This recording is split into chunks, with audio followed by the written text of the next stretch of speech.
You busy? Mm-mm. Okay, let me run something past you real quick. Can we talk about the pain of change? Yeah, how painful change is. I think that there's a misconception that the past is our teacher and there's no upcoming lessons, as if all we have to do is just pass the high school worth of tests. And the college portion of testing is optional, right?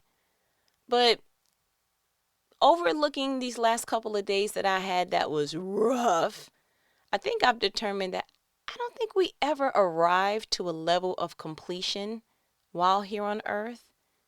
I really feel like we are a forever student. And the cliche, that whole thing about, you learn something new every day, I think that is beyond true. But I want to push that cliche to new boundaries. And I want to add that you should be not only learning something new every day, but you should be discovering, even if subtle, discovering changes with you as often as possible. So the last couple of days, I had oh my goodness, I just been having the toughest moments ever. And it's because of what I'm saying. Like, change is absolutely positively painful. And I just feel like I have been being stretched, as the good church people say. Like, God has just been teaching me, and it's like, listen, I can't. Can I say when? I'm over it. And so I went to my husband, and I just had a unveiled moment with him, and I'm like, listen, I am, and like, this pruning thing, learning new lessons, like, it's painful. And I told him, I said, all my life I've had this go-getterness and this tenacity. And so, I'm going over what my current struggle was. And boom, he just brought to my attention what my issue is. And the revelation of it was I was wearing old armor to current battles. I'm going to say that again because that was for me. I need to hear me say it again. I was wearing old armor to current battles.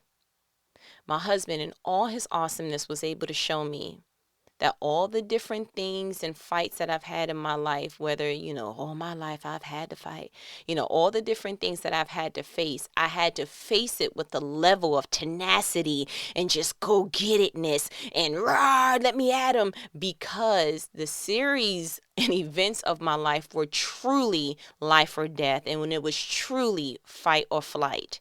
So now that I'm having upcoming struggles or battles some sort, I'm trying to use that same roar and it's not working. And so the issue that came up was I was getting frustrated over a business matter. And I'm like, I the mindset that I've had in the corporate world and in other situations is not working for the business mind. I am very much so a result oriented person. I know that I'm doing well when I do A, B, and C, and when the results say, and I want to be able to graduate top of my class in all things. I'm a measurement type of person, and that mentality doesn't work for entrepreneurship. It's almost like you need to be okay with not being seen, being heard, not being supported by the people you want to be supported by. You need to be okay with that as you're building. And I'm just like, oh, okay. Also, I am from the grind era. You get 2.5 minutes of sleep a night. You go get it, and you keep going. And God is telling me to go to sleep, and I'm like, huh? But I'm trying to grind. Like, I don't understand. And then I'm like, okay, well, maybe I can work on the business, part time, and I can go work out in, the world and get a part time job, part time, and just be able. And I'm trying to fit in all the things that have worked for me before. And for the first time in my life, God is like, no, I don't need you doing that. And it was frustrating me because I asked my husband, I said, why would he give me, this mindset and wiring me this way if I can't use it here? And he was like, no, you very much so can use it here. You just need to put it to the side because you can't use it yet. And I was like, you know what?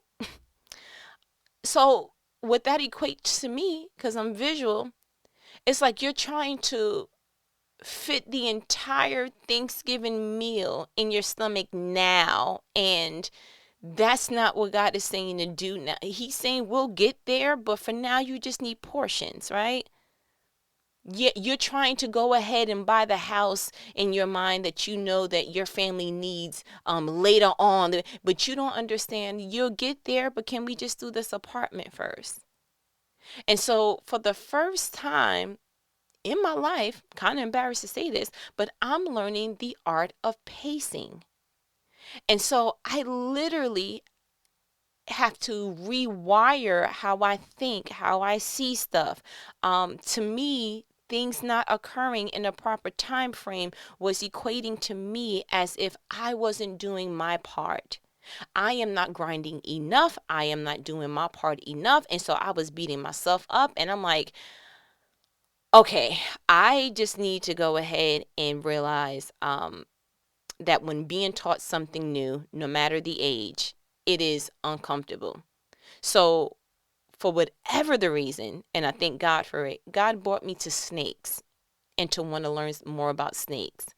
Because when I was thinking in my mind, because once I get a revelation or something, I become a student of it. And I'm like, okay, so where can I learn more about changing? I'm thinking maybe I can go on YouTube. Maybe I can just get a book real quick about change, read it and feel, and now I'm better, right? And so he was like, no, I want you to look up snakes. The weirdest thing, but I'm glad that I listened.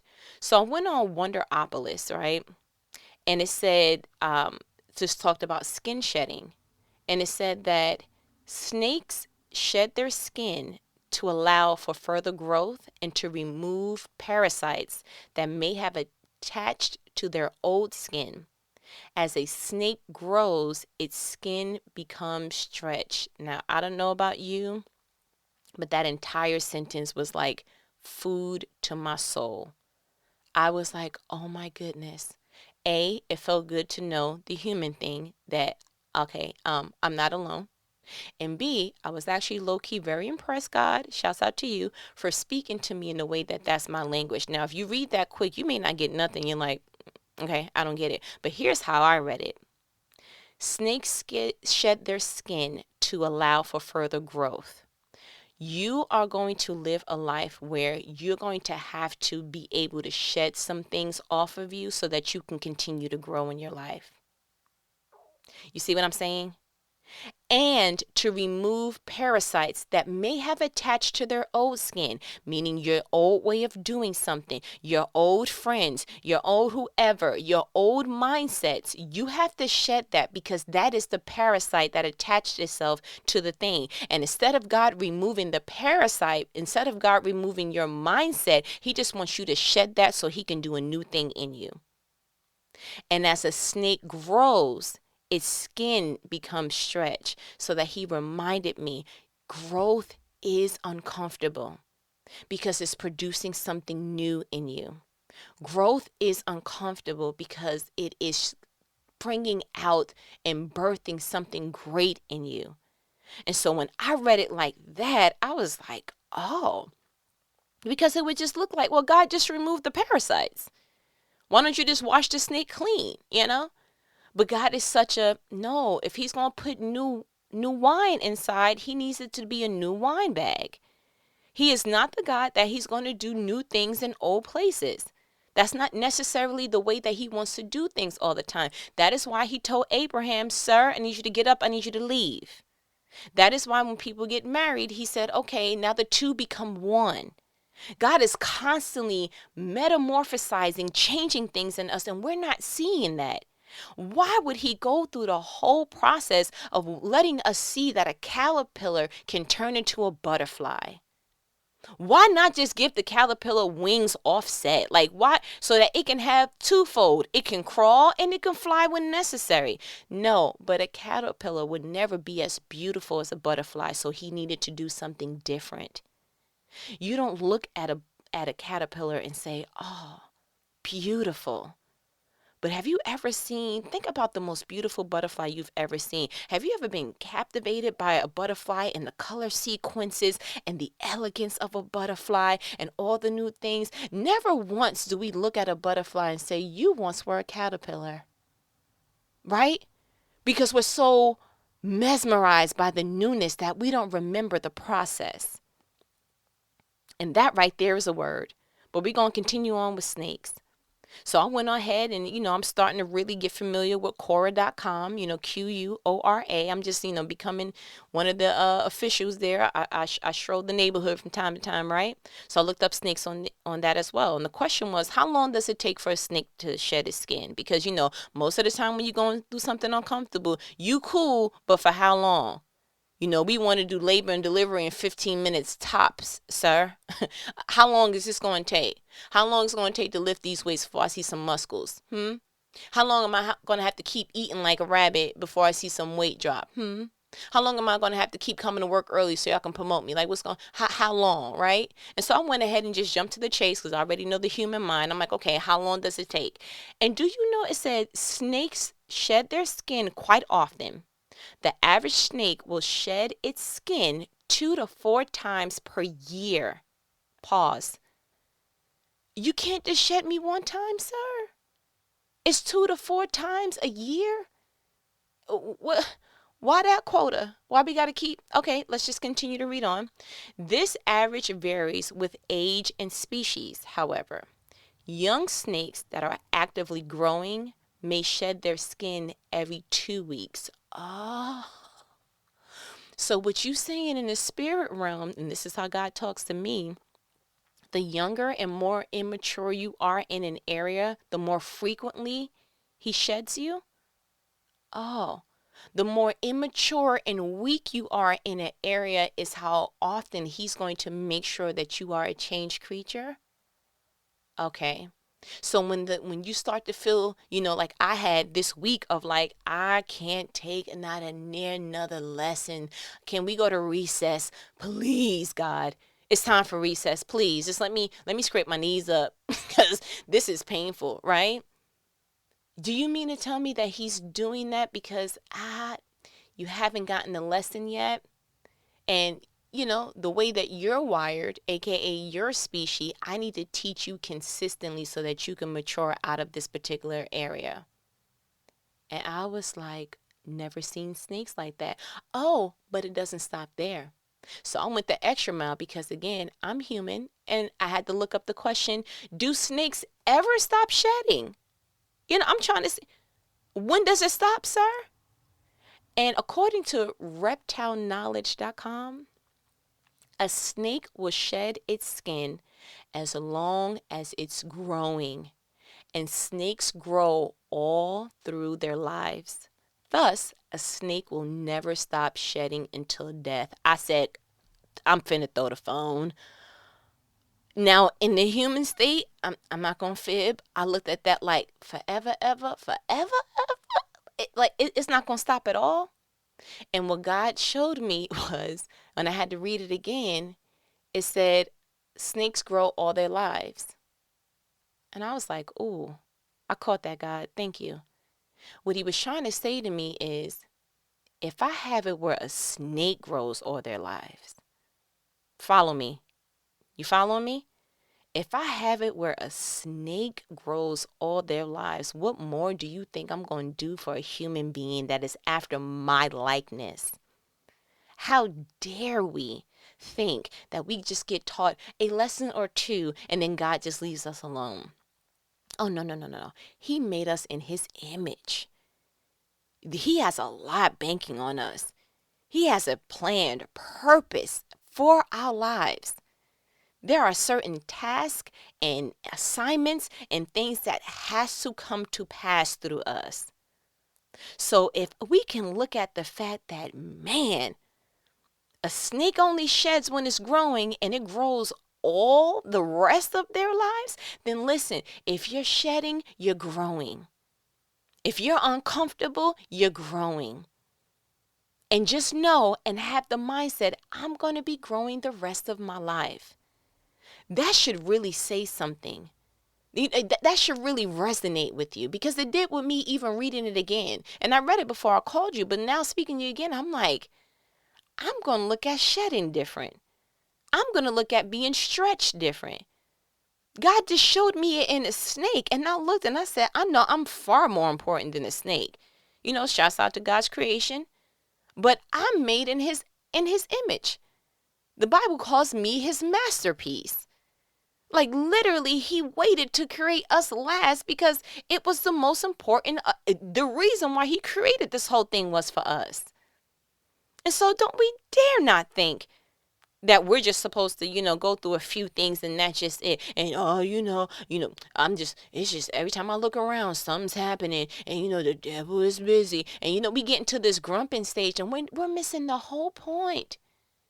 I'm sure if we were able to speak to snakes, they would be like, bruh, this is ridiculous.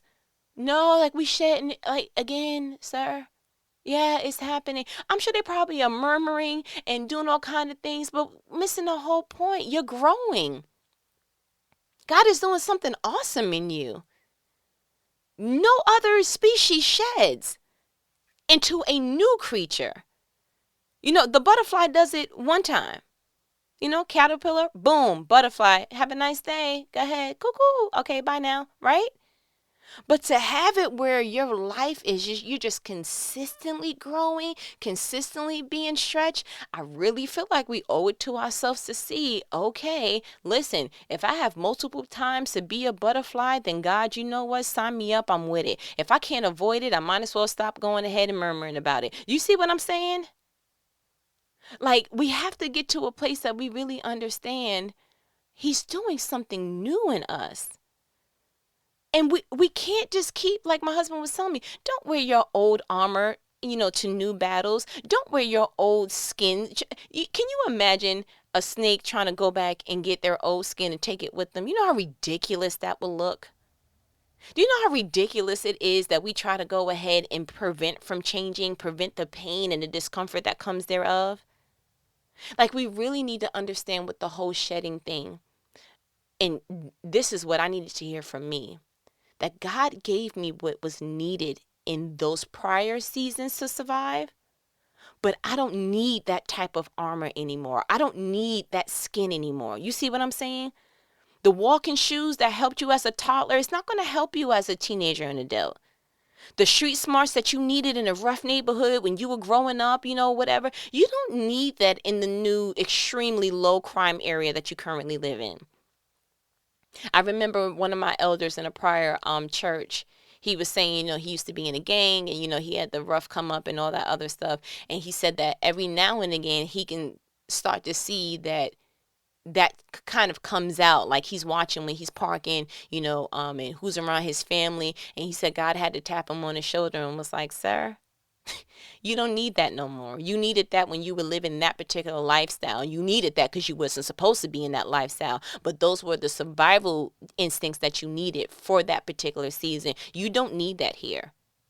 Like, I remember when I came from New York to Georgia, and, I was flawed that there was no peepholes for me to see who's knocking on my door. The other thing that absolutely flawed me, that it wasn't multiple locks on the door. So I was like, yeah, in New York, we had the bottom lock, the top lock, an extra lock if you really was about that life. Then you had the little key, the little chain thing that went on top of the top part of the door. And, you felt fully secure. But, then you had the peephole. You can see who is it? You look through the door. Oh, okay. You asked who it was and you saw who it was. That's just, that was what was needed in New York. I came to Georgia and I'm like, what's this one key going to do? This is dangerous. I went to the management for the apartment that I came down here the first time. I'm like, I need a top lock. They were like, oh, no, we don't. Yeah, but y'all don't even have like the chain the thing to go across, like what happened? And they were like, no. I was like, I can't. When I got my first house, I was like, listen, I'm not cool with this peephole thing. I'm not cool with looking at the side of the door. Matter of fact, what's this glass window pane on the side of the door? Yeah, the daylight situation. I'm not comfortable with this. And I had to tell my aunt, I was like, yeah, I'm going to get a door with a peephole. And she had to tell me. She was like, we don't do that down here. And I was like, yeah, why? I'm trying to run upstairs real quick to see who's at the door to run back downstairs. And it's because that level of caution that I needed from New York, I brought down to Georgia, and I didn't need that anymore. I mean, for crying out loud, I looked up the crime areas before I moved. Why am I being triple? Like, I don't understand. Okay, you got the ADT. All right, you got the sensory light on, so anybody come. What more do you want? You want the guard dog and the alarm and the blaring lights? Like, you want 911 on speed out? Like, how much more do you think you need for an entirely different environment? You see what I'm saying? And so it's just like, I felt like God was just screaming to me, like, you don't need that no more. You know, the mindset that I had when I was younger, because my household was chaotic, it's like, you don't need that in this new residence. And can I just give you a little bit of advice? Real talk.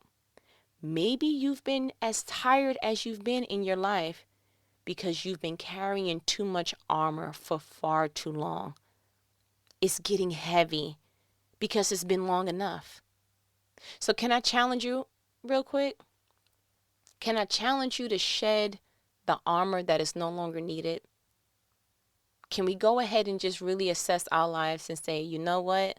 Now that you say that, I have been dealing with this area like I did in my prior situation. Like, seriously, like, can you do that?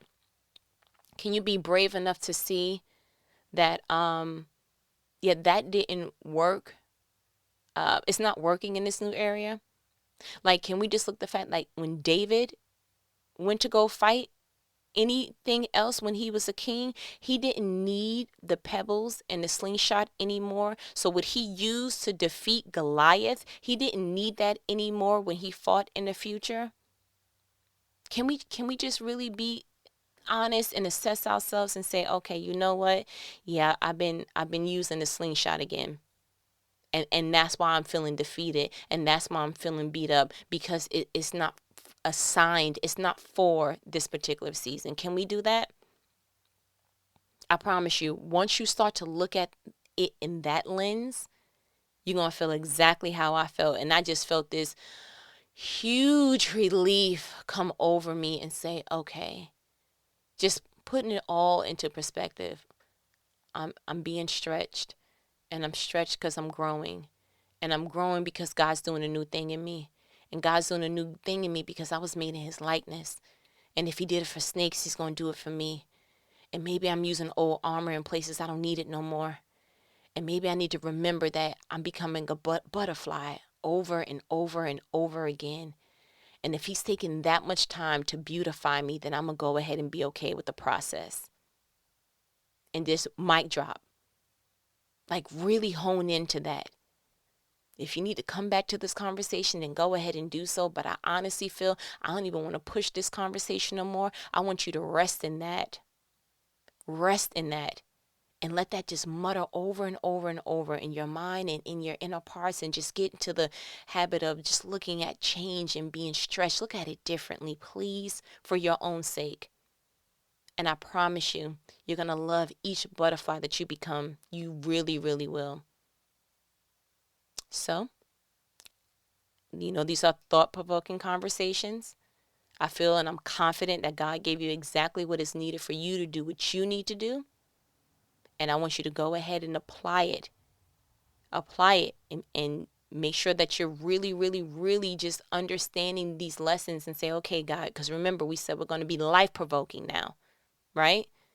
It's not just thought. I don't want to just maintaining and dwelling in a thought. I want it to come out in an action, because that's God's whole purpose for this. And thank you. Matter of fact, you're welcome very much, because I've been going through this, so I can go ahead and tell you it offhand. I wish I would have read this in an article like, oh, it says here that when you're changing, it's uncomfortable. No, I'm feeling every part of this with you. Okay? Now go ahead and go if I get an attitude. So as my good nanny says, all right. I ain't gonna hold you. Let me go ahead and shed the rest of this. I'll talk to you later. Later.